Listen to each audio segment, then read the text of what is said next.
It is 8:44 a.m. Pacific Daylight Time. It's 28th day of August 2025. This is episode 1157 of Bitcoin, and crypto advocates are warning Congress about something. It's all the news you can use about Bitcoin and more here on the Bitcoin and podcast. This is why you are tuning in, because I curate all the good stuff and get rid of all the bad stuff. El Salvador is also going to be in the news. It's possible that we've got a president of a nation jacking with markets. Probably not in the way that you think. The CFTC wants crypto surveillance, and Tether is pissing people straight off right now because, well, we'll get into that one. And I promise you that we are going to talk about some Bitcoin treasury companies. Oh yes, because they're not stopping. Sequans is leading that one. And then Google, as if you thought blockchain, not Bitcoin, was over. Oh no. When Google is making mistakes like this, I think Google's on its way out. I really do. I know that is an insane thing to say, but Google has not been able to match anything remotely resembling a decent AI.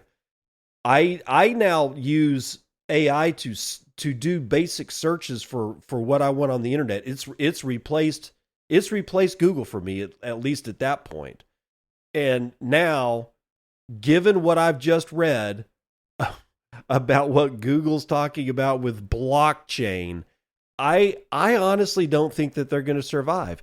And honestly, I'm going to extend that shit to Apple too.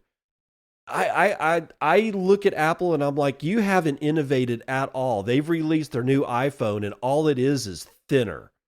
And it kind of doesn't really look all that much thinner. I mean, when you go from, I think they're saying it's 5.5 millimeters wide or thick, and the last iPhone they did was 6.8 millimeters.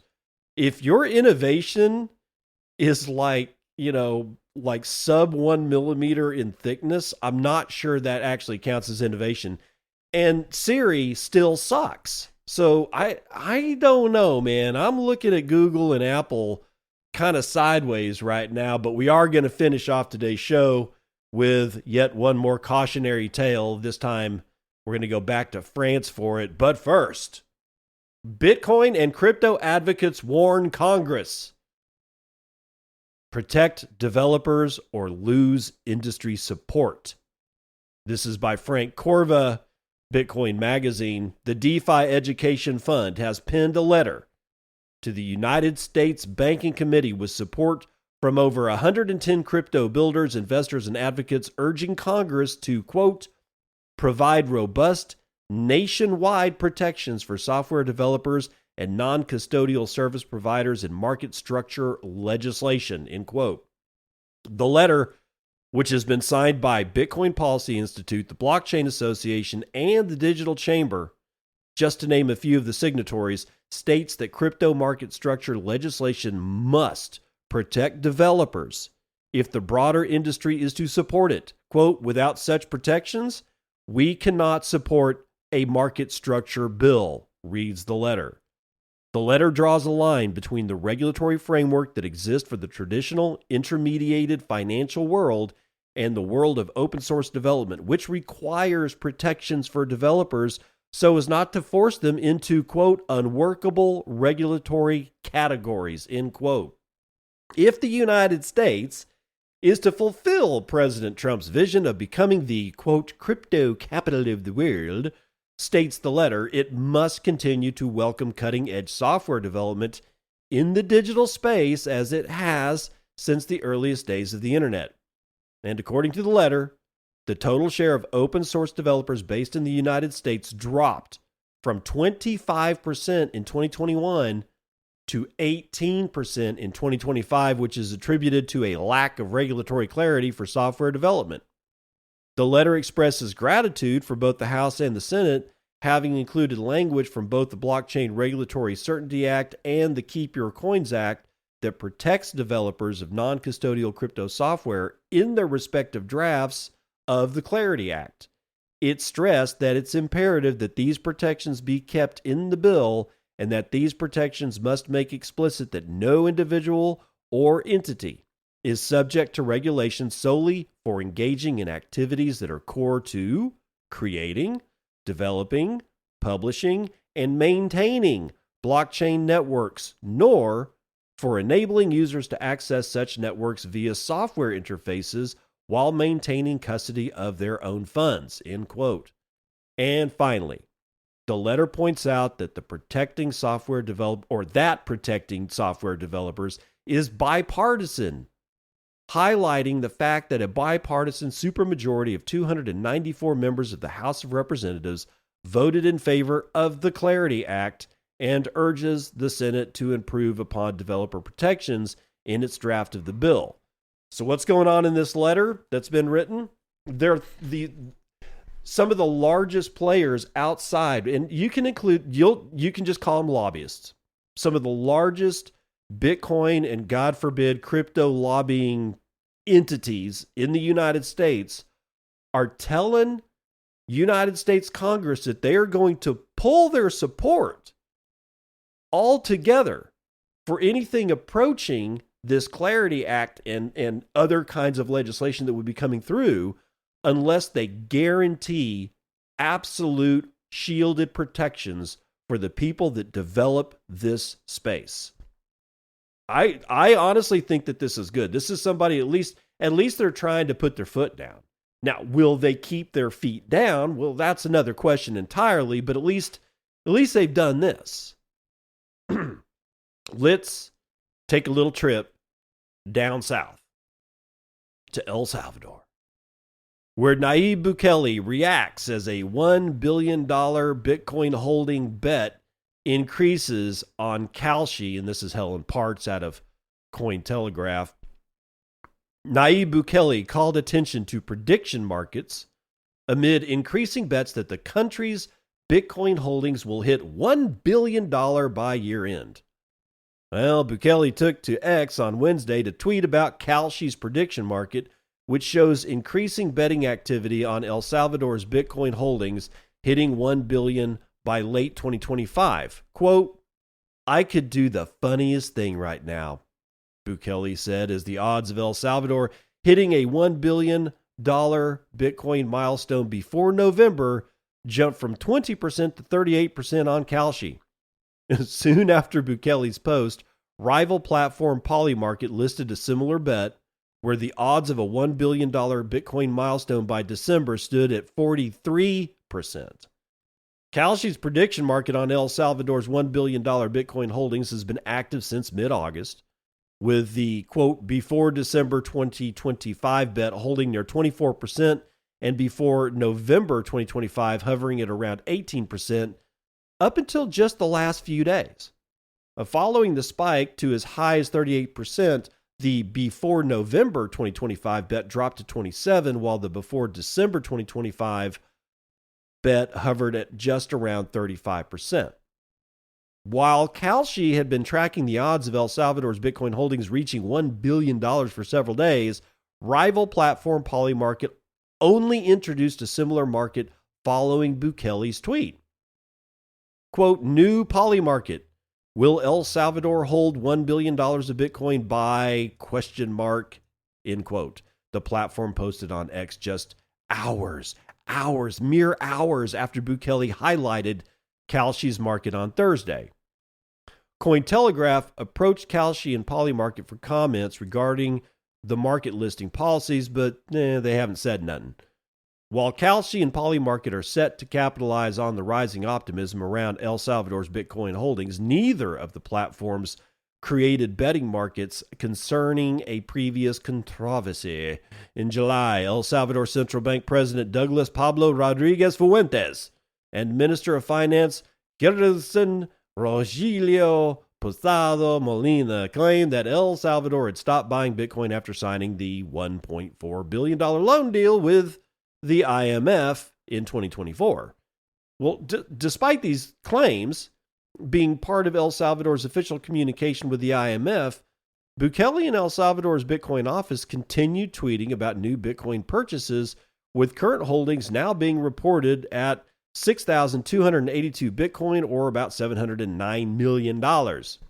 And as of now, neither Juan Carlos Reyes, president of El Salvador's National Commission on Digital Assets, nor any other contacted parties have responded to Cointelegraph's request in July, asking them to clarify this controversy. The news came amid the prediction markets gaining momentum, with former Polymarket and Kalshi executive Tony Gemail, I guess that's how you pronounce it, announcing a $15 million raise from investors like Coinbase Ventures for the prediction market platform Clearing Company. And that's the name of the company, is Clearing Company. Okay, so what? This could so go either way. It could so totally go either way, man.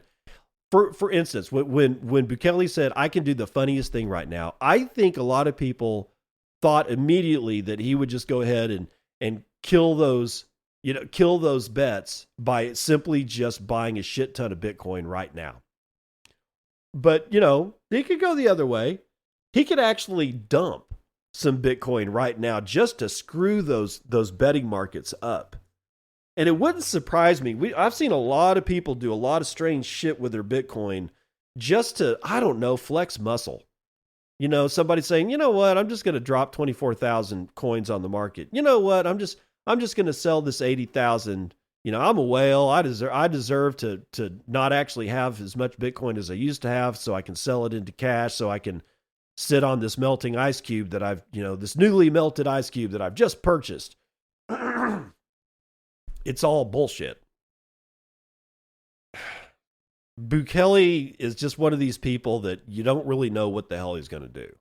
What I'm actually more interested in is that nobody from El Salvador seems willing to clarify whether or not they're actually buying Bitcoin, even after they've made the deal to not buy Bitcoin with the IMF and their $1.4 billion loan, which brings me to a whole nother, which is not a word, but a whole other aspect of this is, why did they take the loan in the first place? I've bitched about this before. I'm not going to go into it again, other than to say that country has been completely turned around. For what reason do you need to crawl back into IMF's bed? She's not as hot as you think she is. Just saying, Bukele, you might want to get your beer goggles off your face, because that is one ugly bitch right there. Anyway, let's go on and talk about the CFTC.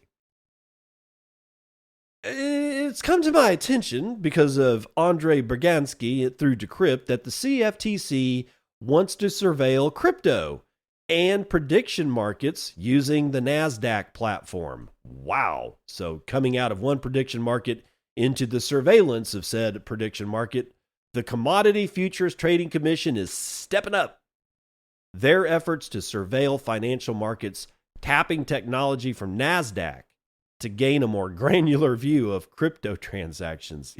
Wow, talk about barking up the wrong tree. Anyway, this is according to a press release published by the regulator on Wednesday. NASDAQ's market surveillance platform, which covers a dozen asset classes, including digital assets and prediction markets, represents a significant upgrade, the CFTC said, as it moves to replace its 90s-era legacy system for detecting illicit behavior among market participants. Prediction markets have been buzzy, with the president's son joining Polymarket's advisory board on Tuesday. Shit, I missed that one. Still, a NASDAQ spokesperson told Decrypt that prediction markets mirror derivatives that the CFTC has regulated since the agency was established in 1974. Gotta pause. If you needed any confirmation that you thought derivatives were quote-unquote sophisticated investment products that nobody can understand but the guys on Wall Street, this is what proves that wrong. Derivatives are nothing but gambling, dressed in a suit outside of a casino that you're used to seeing as a casino, but still firmly planted in a casino that you don't recognize as a casino. Most people don't. You might. I hope you do. I hope you've been listening long enough that you realize that this is all a circus. It's a huge casino, and all they want you, the reason they give you free drinks at a casino is to get you fucking hammered, lit up, so that you will easily part with your money, that you will make more bets because you're inebriated, which means you're mentally impaired. This is the same thing. Derivatives are nothing but bets and side bets on bets and side bets on bets and side. You get the drift. If you want to know more about it, I highly recommend that you go watch the movie The Big Short and watch that son bitch 4 times minimum, because that's how many times it takes to truly understand or start to truly come to understand just how bad derivatives are. They do nothing. They do not discover price. They do not enhance value. They are there to steal dumb people's money and give it to people who know more information than the dumb people. That's all that shit is. Continuing on, quote, prediction markets operate in the same way as most derivative markets, with similar potential for market abuse and manipulation. The technology can therefore be adapted to serve almost all forms of event-based markets. In my opinion, another pause, if you were to really do the service that you intend to do to the people of the United States and of the world, you need to make derivatives illegal. This shit needs to go away. All its real effect is to introduce noise into the market, so that regular people that can't sift through that much bullshit has at least a fighting chance to figure out where to put their money to beat inflation. Just saying. Anyway, continuing. At the same time, the CFTC acknowledged that markets have changed rapidly in recent years, with digital infrastructure providing round-the-clock trading, you mean gambling, quote, the growth in both traditional and new markets and products, combined with innovations in market structure such as the launch of continuous trading hours, the casino never closes, require increasingly sophisticated tools to prevent and detect potential market abuse, the CFTC said. The shift also comes as U.S. lawmakers mull the Clarity Act, a comprehensive piece of crypto legislation that would establish jurisdiction between the U.S. Securities and Exchange Commission and our beloved CFTC. The bill was passed in the House of Representatives last month, and under its current text, most cryptocurrencies would fall into the classification of a commodity as opposed to a security, removing them from the SEC's regulatory remit. The CFTC noted that NASDAQ's market surveillance platform is already used by 50 exchanges, oh my God, as well as nearly 24 international regulators. A regulatory guide for crypto that was recently released by NASDAQ notes that the CFTC has been exploring blockchain technologies and applications to strengthen regulatory surveillance capabilities, end quote. The commission said it's in the midst of a crypto sprint, moving quickly to implement recommendations from a sweeping White House crypto report recently released, which may end up putting new obligations on their intermediaries that it covers.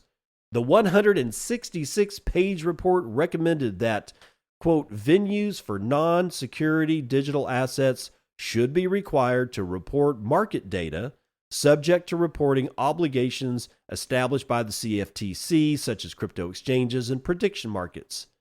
The leading prediction market, Polymarket, recently acquired a CFTC-regulated derivatives exchange for $112 million as it eyes a return to the U.S. The NASDAQ spokesperson told Decrypt that the technology underpinning its platform can be adapted for use cases across all crypto markets. The demand for institutional-grade surveillance capabilities has increased as the crypto market matures, they added. Okay, so let's see.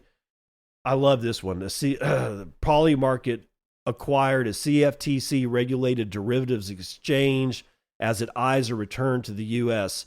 I wonder if that's a bribe, in a way. Hey, we'll take this exchange off your hands. We'll give you $112 million for it. Let us back in. It's a little under the table money. Even though it's above the table, everybody can see it. What we're really doing here is we're giving you a bribe. I don't know. I'm not that close to that fire. But talk about fire. This one is pissing people off. Tether to bring native stablecoin rail to Bitcoin with USDT rollout on RGB. And it's that last point that is pissing people off. Naga Avan Namayo is writing this one for theblock.co. Tether plans to roll out its USDT token on RGB, a smart contract and asset issuance protocol anchored to Bitcoin that's compatible with the Lightning Network, expanding native stablecoin support on the world's largest blockchain, according to a Thursday announcement.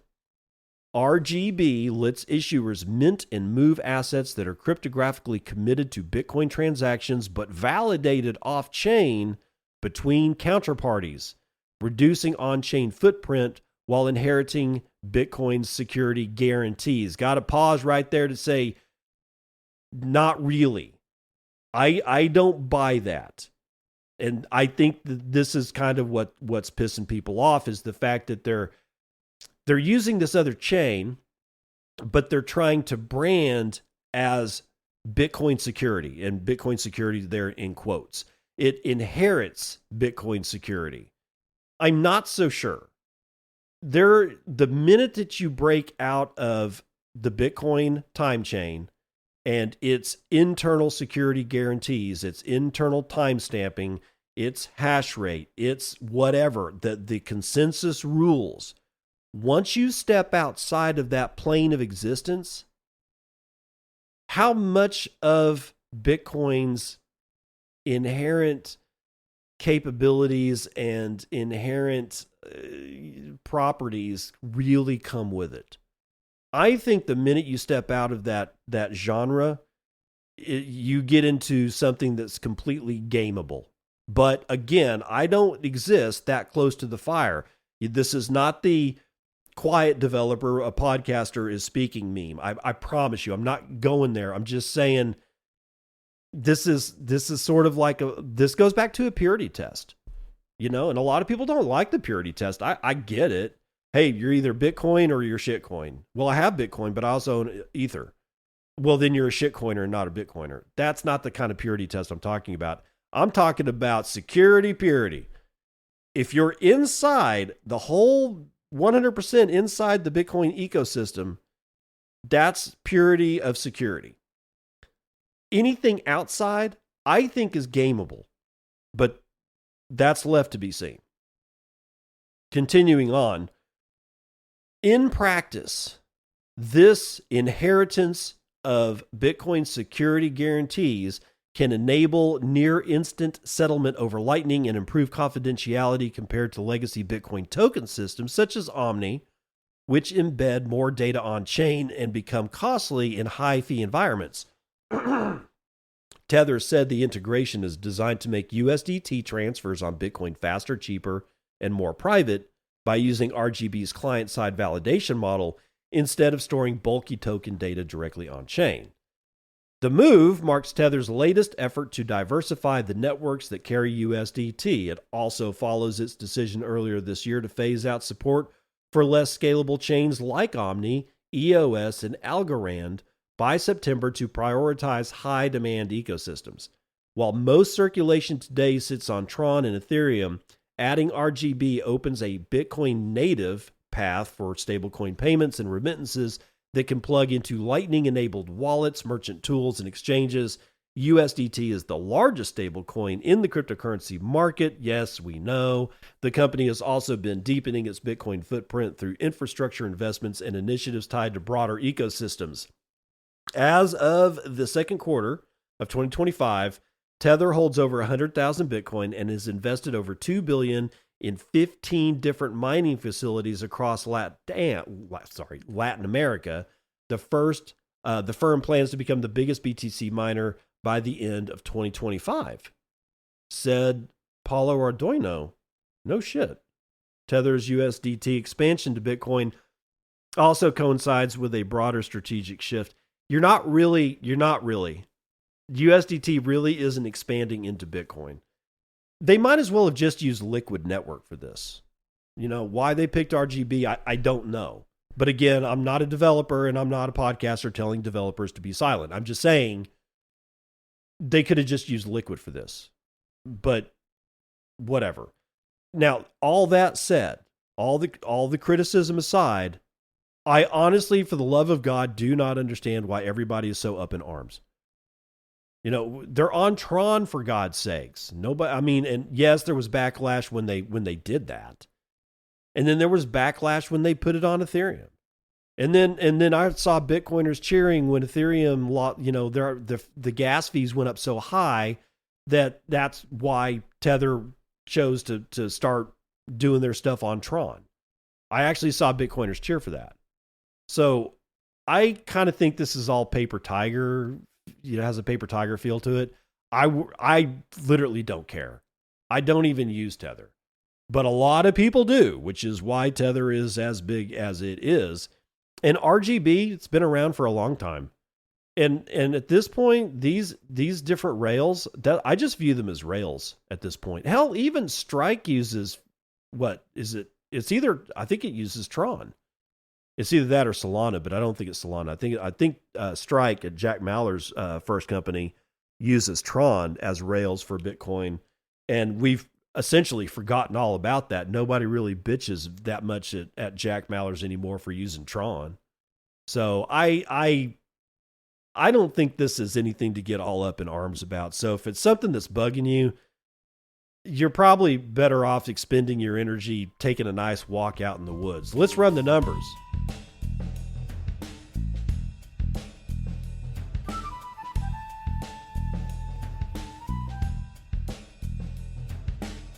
Futures and commodities, West Texas Intermediate getting a kick in the crotch. Almost a full point to the downside, but still at 63.57 a barrel. Brent North Sea is down 2/3 of a point to 67.59. Natural gas is up almost 3 points to $2.13 per thousand cubic feet. And my favorite, Murban crude, is up 2 full points, clocking in at $74.10 a barrel. I've wondered what Murban crude was, and I finally figured out, oh yeah, I can just search for it. So it turns out that Murban crude is a extremely high quality, light, sweet crude oil from Abu Dhabi's Murban field. It has low sulfur and it has a high API gravity. This really makes this stuff really useful for things like gasoline, jet fuel, because it's lighter. It has lighter compounds. Now, if you were to go and drill for oil in Venezuela, that's a different kind of crude oil. All crude oils are not the same. The stuff out of Venezuela is really heavy. It's got really, really heavy hydrocarbon chains in it. And when I mean heavy, I mean actual like weight.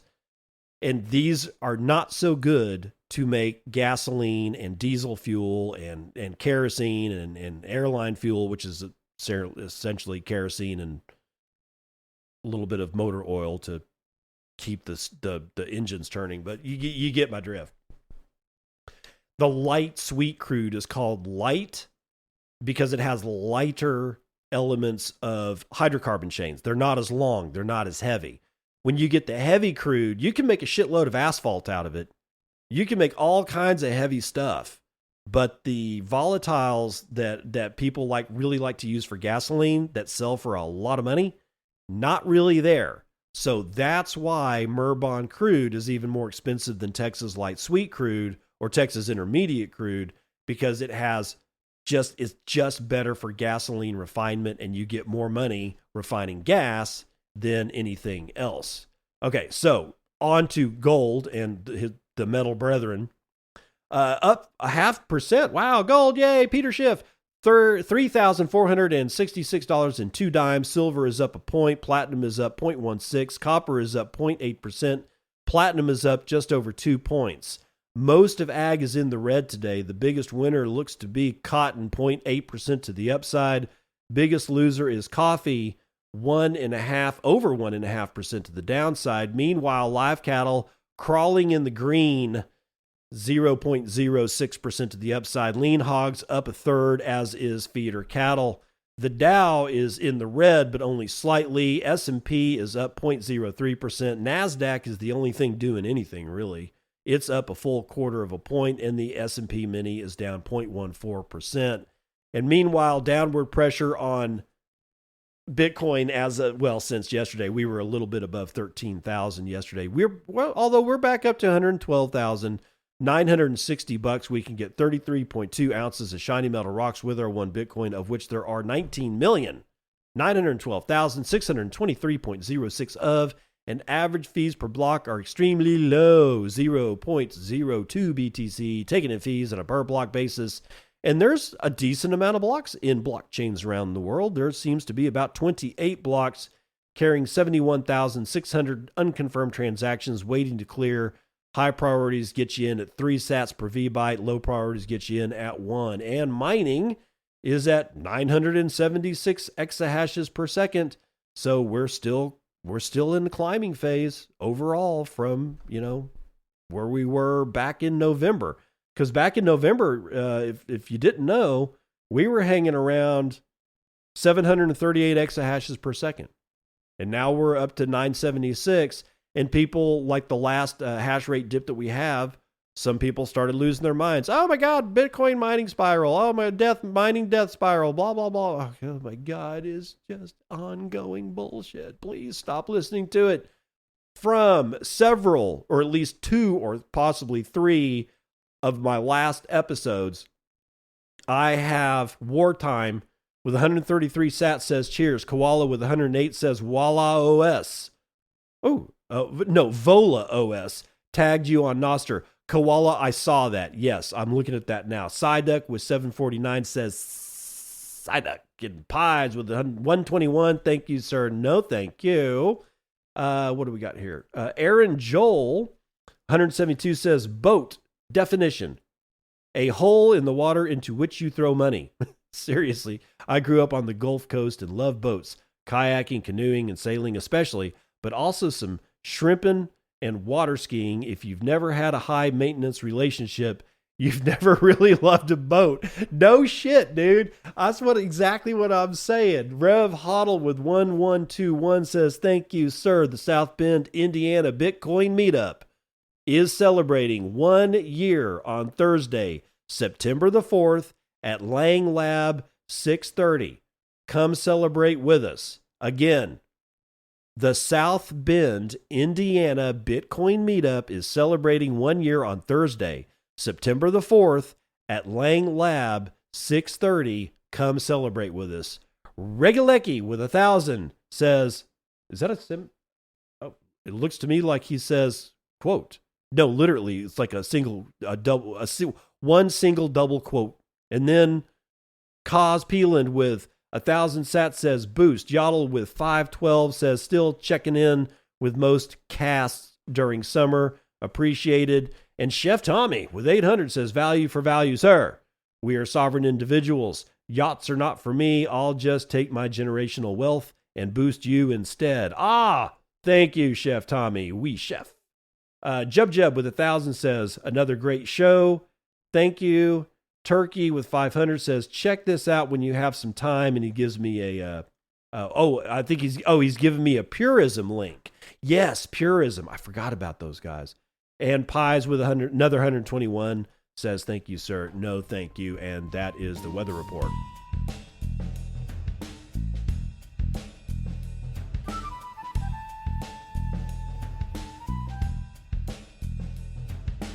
Welcome to part 2 of the news that you can use. French chip maker, and I did not know the French made computer chips, Sequans plans 100,000 BTC treasury. Oh, bullshit.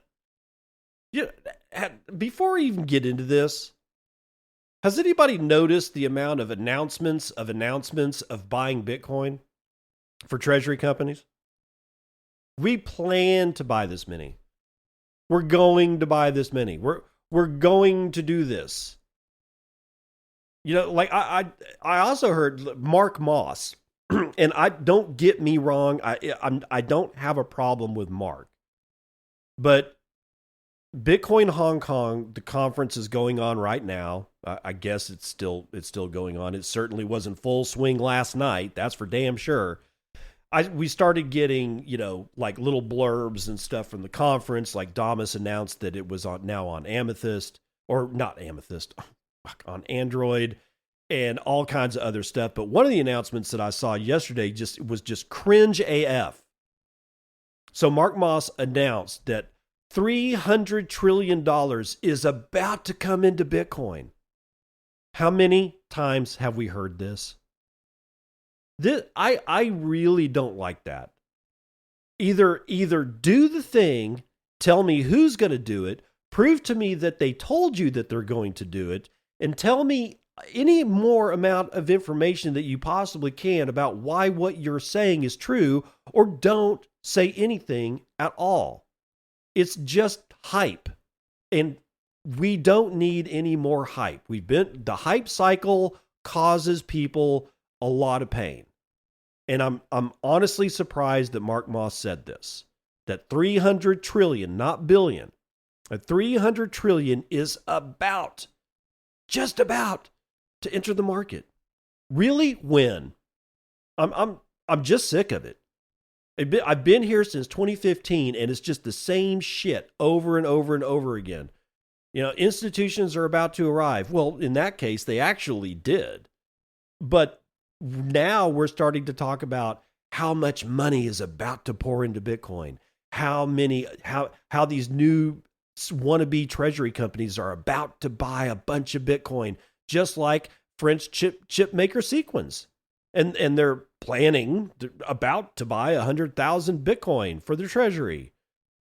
So let's find out about how just much BS this could possibly be from Alex Larry and Bitcoin News. Sequans Communications is making headlines after announcing a plan to sell up to $200 million of shares through an at-the-market equity program, with the proceeds to be used to buy Bitcoin. Step one, this is pausing to say step one of Michael Saylor's strategy plan for Bitcoin. It's the playbook. The Paris-based chip maker has one of the boldest, oh my God, it's bold, so therefore we should believe it, boldest treasury strategies in Europe. A goal to hold 100,000 Bitcoin by 2030. And if achieved, that would be nearly 0.5% of all the Bitcoin that will ever exist. Sequans does hold some Bitcoin, about 3,171 BTC, worth about 350 million, making it the second largest corporate Bitcoin holder in Europe, after Germany's Bitcoin Group SE, which I've never heard of before, or at least I don't remember it. I may have even reported on it and I don't remember it, which holds over 3,605 BTC. With the new $200 million equity program, the company could buy about 1,800 more BTC at current prices, bringing its holdings to around 5,000 BTC. That's about on par with Similar Scientific. CEO Georges Karam said it's part of building a long-term treasury foundation. Quote, we intend to use it judiciously to optimize our treasury, increase Bitcoin per share, and deliver long-term value to shareholders, he said in a recent company suit announcement, pausing to just walk all up and down this dude's ass. Deliver long-term value to your shareholders. How about you make a better chip? How about you sell more of those chips to more customers? How about you then use the revenue from an actual God dyed-in-the-wool revenue stream to buy Bitcoin? How about you do that? How come you can't do that? Is it because your chips suck? You see what I'm saying here? Long-term value to shareholders. That's suit speak. Judiciously optimize our treasury. Suit speak. Increase Bitcoin per share. It is suit speak, but at least it actually says something. That's something I can wrap my head around. Increase Bitcoin per share. Your exposure as a shareholder, you will get exposure to more Bitcoin as time goes on. That's concrete. It's still suit speak, but at least it's concrete. But this law deliver long-term value to shareholders and judiciously optimizing your treasury is BS. And it is to be viewed immediately as suspect. Moving on, the offering will allow Sequans to issue American Depository Shares, or ADSs. Sounds like a CDS. Was that a collateralized? Oh, a CDO, collateralized debt obligation, maybe? Thinking 2008. Anyway, it will allow Sequans to issue American Depository Shares at its discretion and subject to market conditions, and ADSs allow U.S. investors to trade shares of foreign companies on U.S. exchanges. Oh, so it's a wrapper. Okay, it's like wrapped ether or something like that. This isn't the first time Sequans has raised funds for Bitcoin. In July, the company raised $189 million through secured convertible debentures and warrants, bringing its total recent fundraising to around $376 million with the new $200 million plan. Sequans will have raised nearly $576 million for its Bitcoin treasury strategy. That's not going to get you very close to 100,000 Bitcoin. I'm just saying. Industry insiders say it's a big bet. On the one hand, it puts Sequans at the forefront of corporate Bitcoin adoption, and on the other, it exposes the company and, of course, its shareholders to the risks of Bitcoin's volatility. Analysts are divided on this decision. Oh my God, they're divided. Raising equity to buy Bitcoin dilutes existing shareholders, but also offers long-term upside. This way, shareholders accept dilution in hopes of long-term profit from Bitcoin's growth. Still, the strategy requires discipline. Firms with lower treasuries can innovate using structured financing, options strategies, or BTC-backed deals to accumulate effectively. I don't know, maybe just sell more chips. Who knows? Critics argue that unlike Strategy, the U.S. company that pioneered the model, Sequans doesn't have a billion-dollar war chest or enough margins to weather prolonged downturns. If Bitcoin goes up, Sequans wins. If it goes down, investors lose for effectively backing a Bitcoin proxy instead of a semiconductor company. That's what I'm saying. Sequans wants to be not just a chip maker, but a Bitcoin proxy stock. God, Jesus Christ. You'd think these people would be smarter. They built a chip making business, and you're still this dumb? This is a fad. This is like bell bottoms in the 70s. You know, it's like Monchichi in the 80s. It's like Guess jeans, you know, post 1985. It's just everybody jumping on board, man. I don't know, man. So some of these companies, I swear to God, 80% of all of these treasury companies, these wannabes, these are nothing but Hail Marys. Nothing but Hail Marys. Ending with CEO Georges Karam says it's a long-term play. He notes that their strategy allows strong conviction, or shows a strong conviction to Bitcoin as an asset and a long-term investment. Okay, so parting shot here. How are the shareholders going to realize the gains of Bitcoin if Bitcoin goes up unless you sell the Bitcoin? Unless you plan on borrowing against that Bitcoin to pay off the shareholders the value that they think that they have. Because unless you convert that into liquidity, the shareholders are never going to realize anything other than their wealth has increased on paper. Dare I say paper Bitcoin summer. There, I said it. I've reinforced the meme. There's going to be 4 or 5, maybe. I'll give it. I'll be gracious. There's going to be 10 Bitcoin companies that make out like freaking bandits. The top 5 of those are going, and you know their names, and I don't have to repeat them. They're going to rule over all kinds of shit over the next 100 years. Strategy clearly at the forefront. These other guys, Sequans, the Sequans plays, dude, that shit's going down. It's going to burn. Do not get in. because here's the thing. Okay, I guess I'm going to go off a little bit longer on this. Remember when all the altcoins came out, the shit coins, and the ICOs, which are more shit coins, and anything else, just anything other than Bitcoin. We need to go all the way back to the very first fork of Bitcoin, which was Litecoin. And Litecoin was to be the silver to Bitcoin's gold, because, Bitcoin is talked about as digital gold.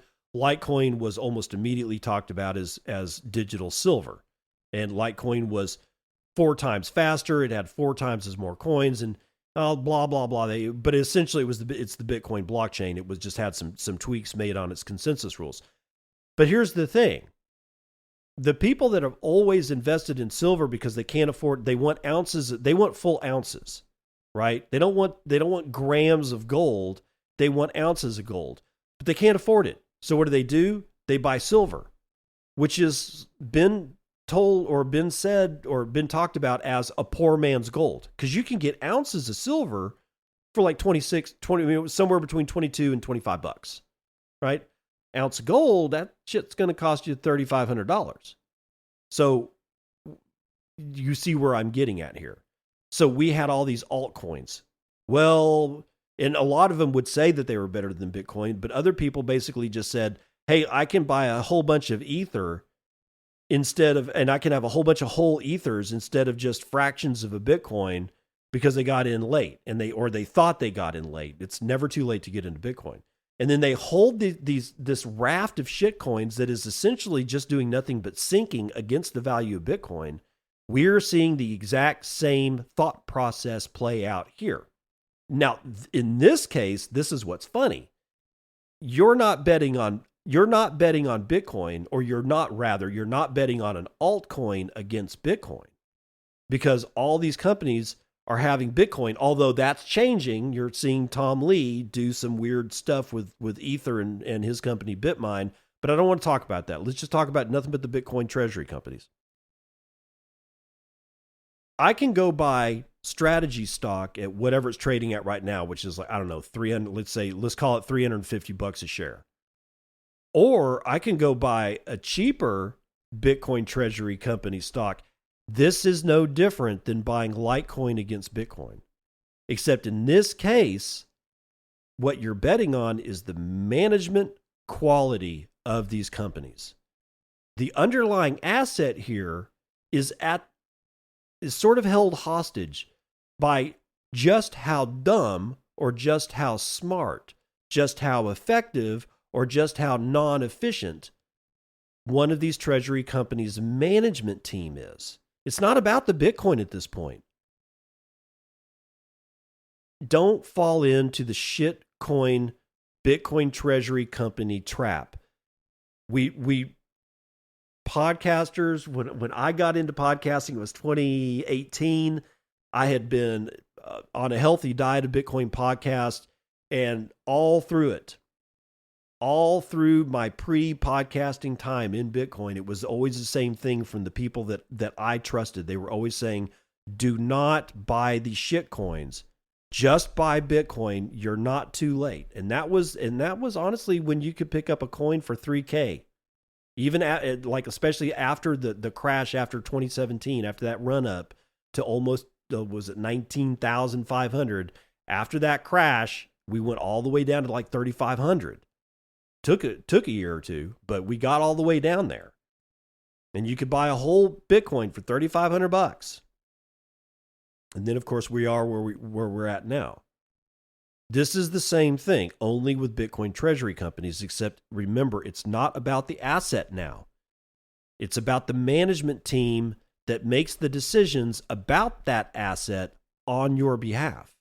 And just because you can get similar scientific stock for cheaper than strategy stock, that does not mean that you do not have a Bitcoin versus shitcoin mindset. Do not fall into the trap. In fact, don't even buy treasury companies unless you are legally bound to not buy Bitcoin. Just buy Bitcoin. Let's move on to more stupidity. This time from Google, who has outlined a plan for a quote universal ledger amid race for institutional blockchains, from Nate Kostar, Cointelegraph.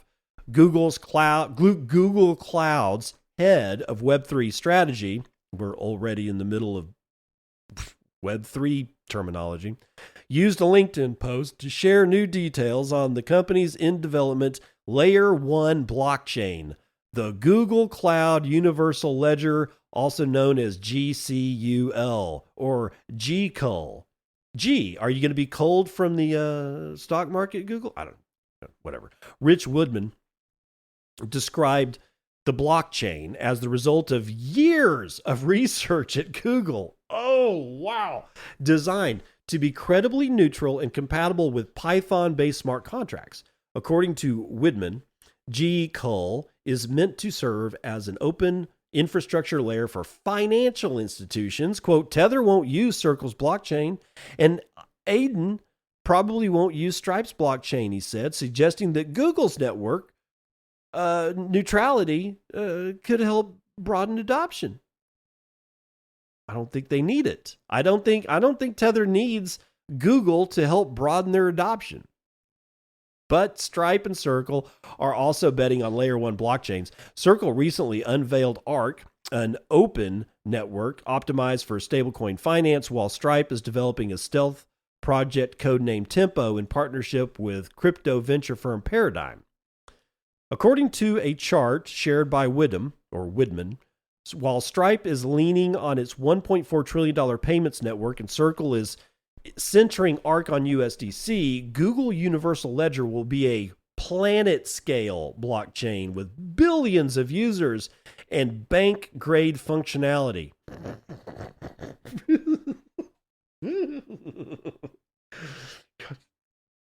The hubris is fucking eye-watering here.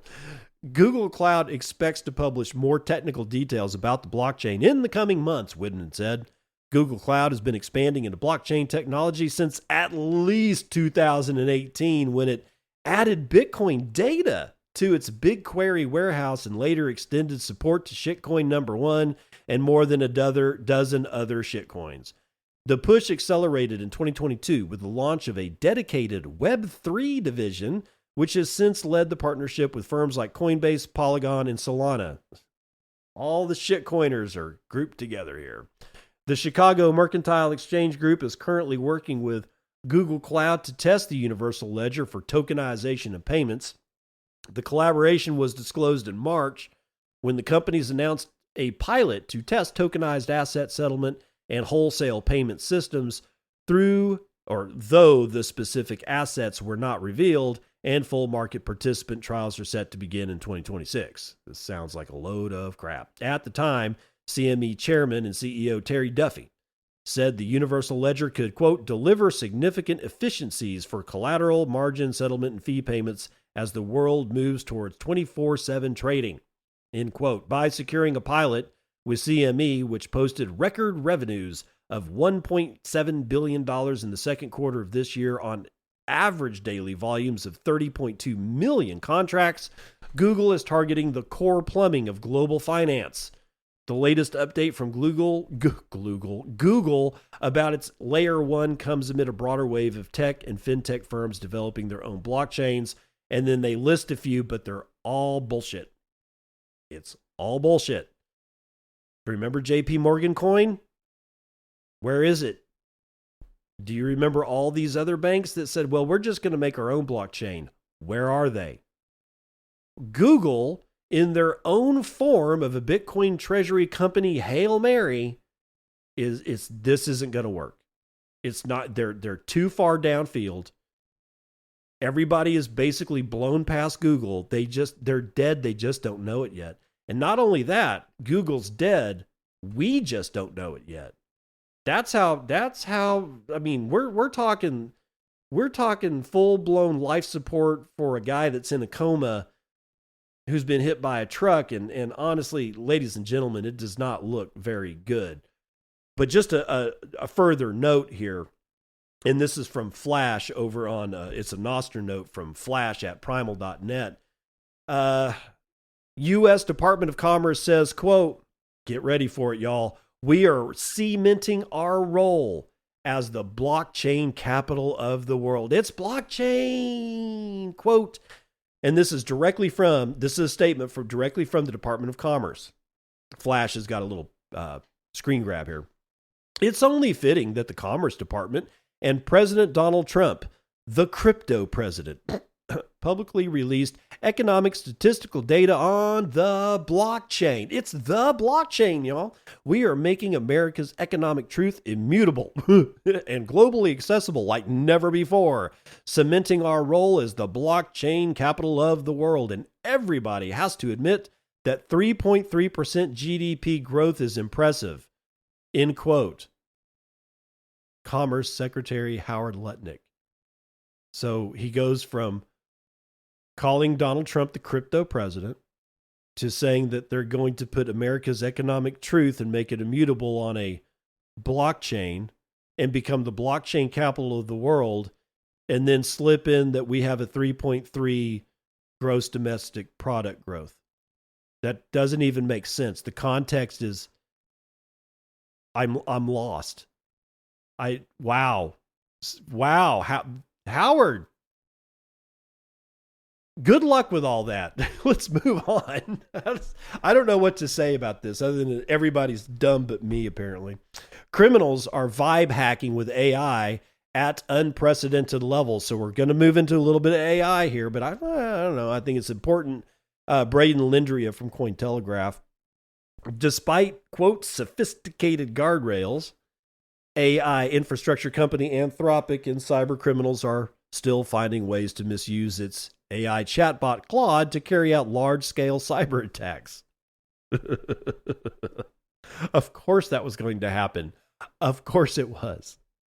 In a threat intelligence report released on Wednesday, members of Anthropic's threat intelligence team, including Alex Mo, Ken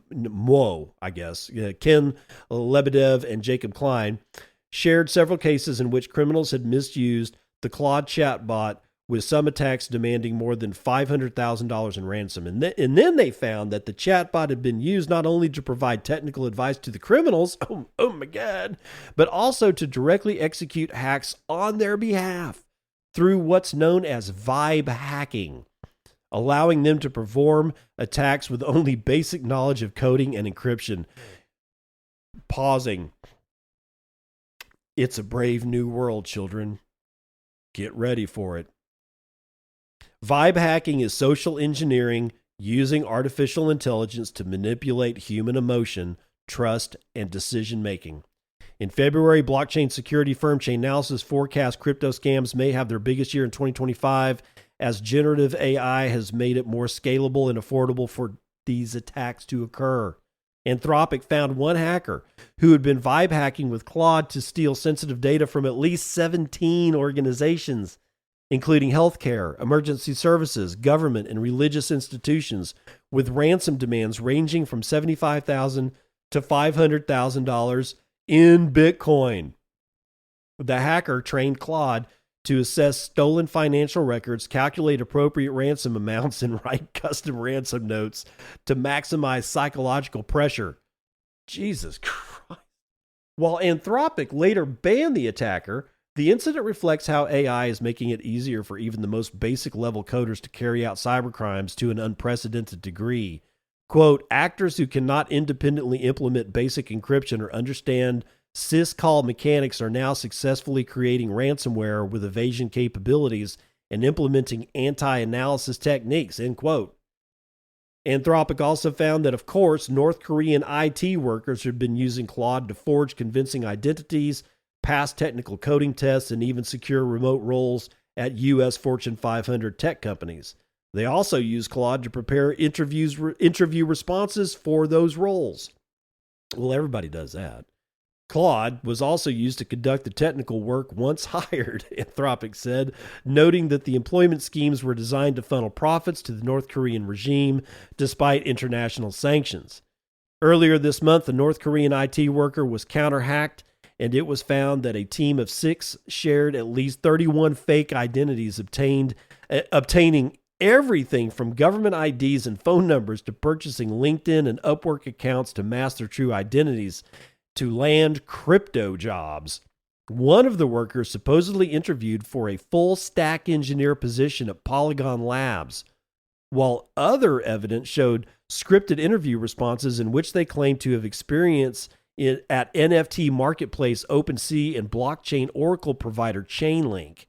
Anthropic said its new report is aimed at publicly discussing incidents of misuse to assist the broader AI safety and security community and to strengthen the wider industry defense against AI abusers. It said that despite implementing sophisticated safety and security measures to prevent the misuse of Claude, malicious actors have continued to find ways around them. Yeah, well, and then that's the end of the article, but then we got to find out, you can ban all these people all you want.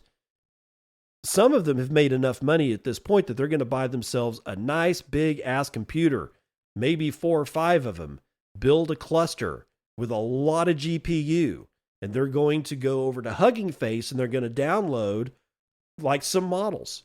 And there's a lot of models that are still like open training models where their weights haven't been sealed up. And if I don't want to get too far into it, but the way these models are trained, if you go to Hugging Face and pull down like, DeepSeek or something like that, that model is closed in training. It means it's the weighting of all of its parameters that make LLMs what LLMs are. You can't adjust those. But there are open versions that can be downloaded, and their parameters are open to be trained. This will not stop. This will get worse. Institutions will be the best guarded against it because they have a lot of money. And if their management is not stupid, like a lot of the Bitcoin treasury companies that we see that we just talked about, then they'll be able to deploy enough capital and enough resources to stage an effective shielding. All of them won't. There's going to be a lot of companies that have a shit ton of money that misallocate that and miss the mark and get hosed AF. But it's really going to be down at the retail level. Grandma, grandpa, your sister, your brother, your mom, your dad, your children. That's the target. That's the target you need to care about. You don't need to care about your data being stolen from Google. Honey, your data's already been stolen. Maybe not from Google, but from enough people that they might as well have all the information that you've got stored in Google. I'm just saying, that's not your focus. If you want to have the most effect on being able to protect yourself and the people that you love, and you need to protect them, because if you allow somebody that you love to get hosed by this, you could get hosed in the process without even knowing it. Just like when one of my cousins decided it was a great idea to go over to, 21andMe and get their entire genome sequenced. I'm related to her. I'm hosed, even if she is just my cousin. See how that works? Don't think it won't work the same way. You got to protect your loved ones. Don't worry about Apple. If you're really that worried about it, then scrub all your data. Not going to matter anyway. It's already backed up. It's going to be stolen. We're all hosed. We've got to make sure that we can actually defend ourselves against the simple email, because that shit's coming. That's why I read you this story today. Be aware. It was always going to happen, but it is now ramping up to the point that once it hits mainstream media, it's ramped up. Let's end it off with another cautionary tale. Paris police probe alleged kidnappings and wrench attacks of ex-crypto trader. He's an ex-crypto trader. He doesn't trade anymore. He's out of the game, apparently, but Vismaya V will tell us more about the game from Decrypt. A former crypto trader was allegedly kidnapped and held for ransom between Paris and Saint-Germain-en-Laye in another wrench attack. It's become a worryingly common incident in France's rising crisis of crypto-related abductions that security experts warn represents the tip of the iceberg. The victim, identified only as Alexandre, was freed around 4 a.m. Wednesday morning with a swollen face after being strangled unconscious by his captors, who demanded approximately €10,000 from an acquaintance in Algeria through a disturbing photo showing him bound and kneeling, according to La Parisienne, or Parisian, I guess. Police recognized the injured man walking home and immediately took him into custody for medical examination and questioning. The wrench attack adds to a disturbing trend of crypto-related kidnappings. Good Lord, Dave. That cybercrime consultant David Sehion Back told Decrypt is far more widespread than publicly reported. Quote, many cases never even reach the public eye because victims choose silence to protect their reputation or avoid becoming repeat targets. France has recorded the highest number of crypto-related wrench attacks in Europe, with security expert Jameson Lopp's database tracking around 10 incidents in 2025 alone, accounting for 1/3 of the 29 cases reported across all of Europe. Quote, due to the cross-border nature of crypto, in many cases, ransom is demanded in crypto to move funds and cash out. Karan Parjajra, founder of scam defense platform ScamBuzzer, told Decrypt, referring to Alexander's attackers demanding euros rather than crypto. Quote, such attacks prove that traders and investors should not reveal or flaunt their gains. Pausing, stop wearing swag, especially if you go to a Bitcoin conference. Stop it. Just fucking stop. Beck warns that Alexandre's alleged kidnapping points to a global phenomenon where organized crime groups and even traditional offline gangs are now jumping into the bandwagon, seeing crypto figures as easy, high-value targets. This follows the abduction and wrench attack of Ledger co-founder David Boland, who himself was tortured, and then in June, French police arrested alleged mastermind Badis Mohammed Ahmed Bajou in Morocco and charged 25 suspects, many among them very young, in schemes that included the brutal attack on Paymium CEO Peri Nozat's pregnant daughter. The pseudonymous nature of crypto doesn't help. He's got a whole paragraph there, but it essentially says it doesn't help. Without significant changes to personal security practices and international law enforcement cooperation, Beck predicted that the wrench attacks will continue to escalate, and investigators are still examining Alexander's clothing and skin for forensic evidence while verifying his account of the ordeal. Who knows? Stop wearing swag. And honestly, look, I get it. There's a lot of people out there that they love making t-shirts with Bitcoin stuff on it, but you guys stop. You need to stop. You're going to get somebody in trouble because they're going to want to wear that shirt. And I know it's like I'm pissing into the wind on this, but just at least consider it.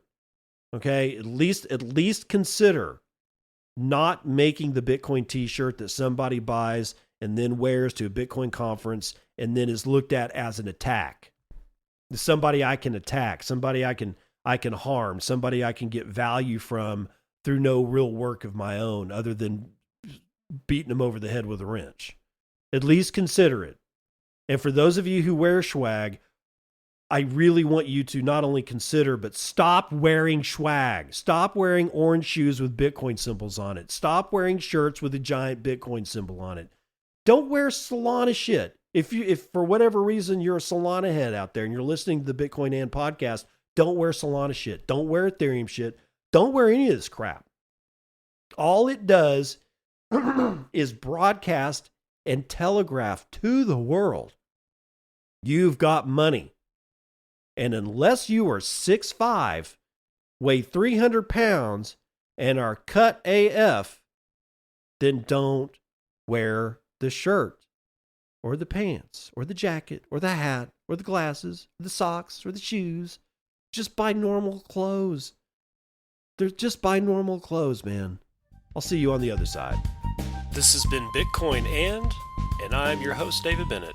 I hope you enjoyed today's episode and hope to see you again real soon. Have a great day.